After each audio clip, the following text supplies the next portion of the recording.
Sekelompok mahasiswa mendapatkan tugas membuat konten tentang hak kekayaan intelektual. Awalnya mereka menganggap HKI hanyalah teori hukum yang membosankan. Namun, ketika mereka mempelajari kisah Dr. Andes Suyadi sebagai pencipta karakter si Unyil, mereka mulai memahami bahwa sebuah karya dapat diambil, digunakan, bahkan menghasilkan keuntungan besar tanpa menghargai penciptanya. Di tengah proses pengerjaan tugas, salah satu anggota kelompok justru melakukan plagiarisme demi cepat viral. Konflik pun muncul, dari situ mereka belajar bahwa menghargai karya orang lain bukan hanya soal hukum, tetapi juga soal moral dan rasa hormat terhadap perjuangan pencipta.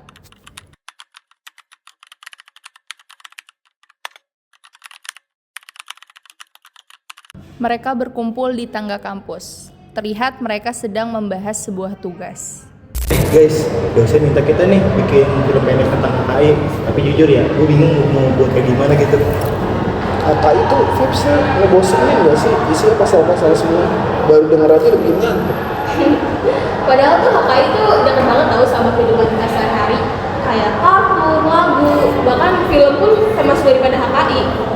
Tapi kalau isinya kebanyakan pasal atau hukum itu orang bosan nggak sih nontonnya?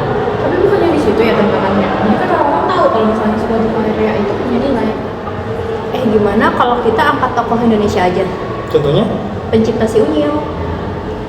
Tokoh yang legendaris itu. Iya, namanya Dr. Andes Suyadi. Biasa sih dikenal dengan Pak Raden ya. Kayaknya menarik sih, kan banyak orang tahu soal si Unyil ya, tapi mereka nggak tahu perjuangan dari penciptanya si Unyil. Oke, kita ambil tema itu ya. Oke. Nah, sebelum lanjut ke videonya, yuk kita get to know siapa sih Dr. Andes Suyadi itu atau Pak Raden. Suyadi atau yang lebih dikenal dengan nama Pak Raden lahir di Puger, Jember, Jawa Timur pada 28 November 1932. Sejak kecil, ia memiliki minat besar dalam dunia gambar, seni, dan dongeng. Kegemarannya tersebut membawanya menempuh pendidikan di Fakultas Seni Rupa Institut Teknologi Bandung pada tahun 1952 sampai 1960. Kemudian, ia melanjutkan studi animasi di Perancis pada tahun 1961 sampai 1963. Sepulang dari Perancis, Suyadi aktif dalam ilustrator, pengajar seni, pendongeng, animator, dan kreator program anak. Ia juga terlibat dalam pembuatan ilustrasi buku pelajaran sekolah dasar yang digunakan secara nasional. Karya terbesar Suyadi adalah menciptakan serial boneka anak si Unyil yang pertama kali tayang di TVRI pada tahun 1981. Program ini dibuat sebagai sarana pendidikan dan hiburan bagi anak-anak di Indonesia. Tokoh-tokohnya seperti Unyil, Ucrit, Usro, Pak Ogah, dan Pak Raden sendiri yang menjadi bagian penting dari budaya populer Indonesia. Selain menjadi pencipta karakter, Suyadi juga mengisi suara tokoh Pak Raden yang terkenal dengan penampilannya yang khas, berkumis tebal, mengenakan blangkon, dan pakaian adat Jawa. Suyadi wafat pada 30 Oktober 2015 di Jakarta pada usia 82 tahun. Namun, karya dan pengaruhnya terhadap dunia pendidikan serta hiburan anak di Indonesia masih dikenang hingga sekarang. Sekarang yuk lanjut ke videonya. Mereka berkumpul sambil membuka laptop dan mencari referensi. Jadi gini guys, Pak Raden itu tuh nggak cuma mengisi suara aja, tapi dia juga pencipta dari kartunnya si Unyil. Dan dulu tuh juga sempat ada konflik loh tentang karakter itu. Hah? Serius? Karakter doang direbutin? Iyalah, karakter itu kan juga termasuk kekayaan intelektual. Mengedit Makanya ada perlindungan HKI supaya tuh pencipta dapat haknya. Berarti kalau ada orang ngambil dan pakai seenaknya tuh salah. Ya nggak cuma salah aja, itu tuh bisa ngerugiin si penciptanya juga. Tapi kalau cuma buat konten doang? Ya kalau tanpa izin dan tanpa menghargai hak penciptanya ya juga bakal tetap salah. Lu nanya gitu kenapa? Jangan aneh-aneh. Enggak, nanya aja sih.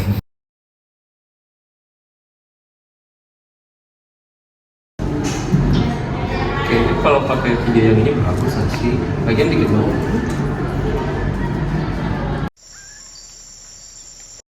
Keesokan harinya,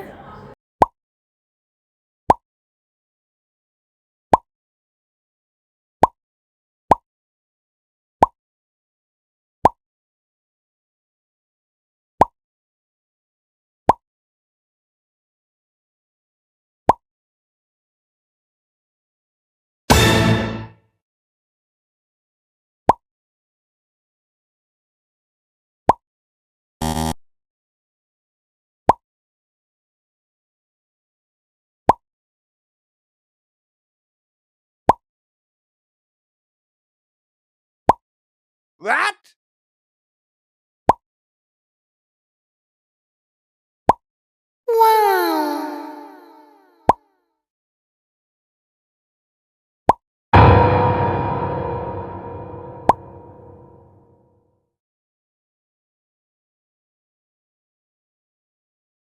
coba cek dulu WA deh, gue udah kirim artikel tentang Pak Raden. Coba deh pikir, si Unyil itu bukan sekedar boneka, itu hasil kreativitas seseorang. Bener tuh, Pak Raden juga menciptakan karakter si Unyil tuh dia pakai ide, pakai tenaga, pakai waktu, terus juga perjuangan panjang beliau. Kalau karya itu dipakai sembarangan tanpa menghargai penciptanya, orang-orang juga malas bikin karya lagi. Lagian HKI kan juga bukan cuma tentang uang, tapi kan tentang cara menghargai ide dan kreativitas. Gue baru pikiran sampai situ sih. Nah itu sih, kadang kita nganggep remeh itu karena emang bentuknya bukan fisik. Padahal ide itu mah Makanya ada hak cipta, supaya pencipta punya perlindungan hukum. Berarti kalau gue pakai karya orang lain tanpa izin itu gue nggak menghargai yang buatnya gitu. Iya. Oke. Nah, kasus yang melibatkan Suyadi dan si Unyil merupakan salah satu contoh sengketa hak cipta dalam bidang hak kekayaan intelektual di Indonesia. Jadi, ketika serial Si Unyil diproduksi, Suyadi bekerja sama dengan Perum Produksi Film Negara sebagai pihak yang memproduksi dan menayangkan serial tersebut. Nah, pada tanggal 14 Desember 1995 dibuat satu perjanjian mengenai hak cipta Si Unyil antara Suyadi dan PFN. Menurut penjelasannya Suyadi, perjanjian tersebut hanya memberikan hak kepada PFN selama 5 tahun untuk mengelola dan menerbitkan penggunaan Si Unyil. Tapi, PFN menafsirkan bahwa hak tersebut berlaku terus dan memberikan kewenangan yang lebih luas kepada perusahaan.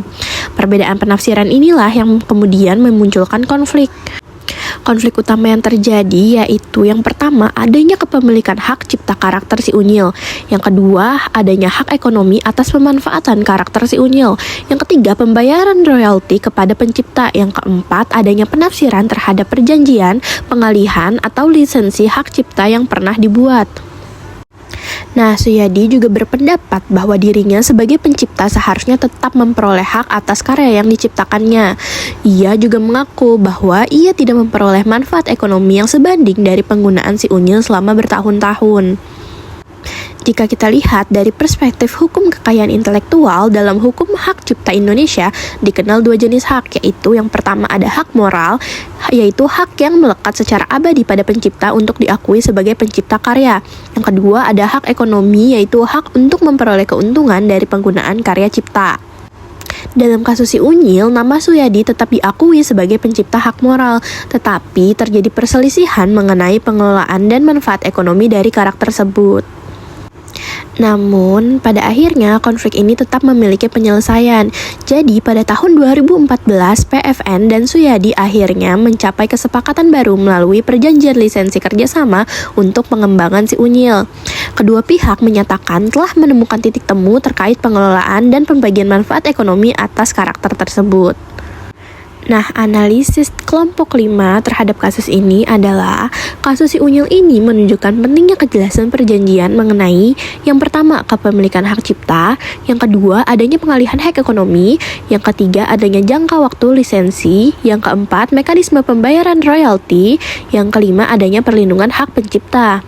Nah, sengketa antara Suyadi dan PFN sering dijadikan contoh dalam kajian hukum kekayaan intelektual karena memperlihatkan bahwa meskipun seseorang adalah pencipta suatu karya, hak ekonomi atas karya tersebut dapat menjadi objek perjanjian yang berpotensi menimbulkan perbedaan penafsiran apabila tidak diatur secara jelas. Kesimpulannya adalah Dr. Andes Suyadi merupakan seniman, animator, dan pendongeng Indonesia yang menciptakan Si Unyil sebagai media pendidikan anak. Konflik HKI yang melibatkan dirinya berpusat pada sengketa hak cipta dan hak ekonomi karakter Si Unyil dengan PFN. Kasus ini menjadi salah satu contoh penting dalam pembelajaran hukum kekayaan intelektual mengenai perlindungan hak pencipta, pengalian hak cipta, dan pengaturan royalti dalam suatu karya kreatif.